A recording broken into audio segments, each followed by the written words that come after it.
আজ এক্সাম দিয়ে বাড়ি ফেরার পথে বন্ধুর মাসির বাড়ি গিয়ে খাওয়া দাওয়ার পাশাপাশি এত পরিমাণে মজা হয়েছে যে কি বলবো। তো তোমাদের গল্পটা শুরু থেকে বলছি গাইজ।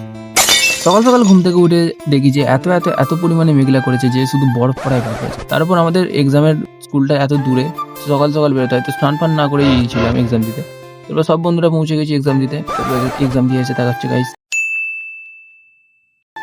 তো এক্সাম দিয়ে এসে সব বন্ধুরা মিলে বেরিয়ে পড়লাম বন্ধুর মাসির বাড়ি যাওয়ার জন্য। রাস্তায় সবাই গল্প হাসি ঠাট্টা করতে করতে পৌঁছে গেলাম এরপর মাসির বাড়িতে। তারপর ভেতরে ঢুকে সব বন্ধুরা মিলে এক এক করে গিয়ে বসা হলো। ভেতরে বসে সব বন্ধুরা মিলে গল্প করতে করতে রীতিমতো আড্ডা জমিয়ে ফেলেছিলাম। এরপর মাসি খাবার দাবার দিয়ে গেলেন। মাসি এত পরিমাণে খাবার দাবার দিয়ে গেছিলেন যে সব বন্ধুরা বলছিল তো খেতেই পারবে না। শেষে টুইস্ট আছে, শেষের জন্য অপেক্ষা করো গাইস। তারপর তার সঙ্গে হাসি ঠাট্টা গল্প করতে করতে খাওয়া দাওয়া হচ্ছিল।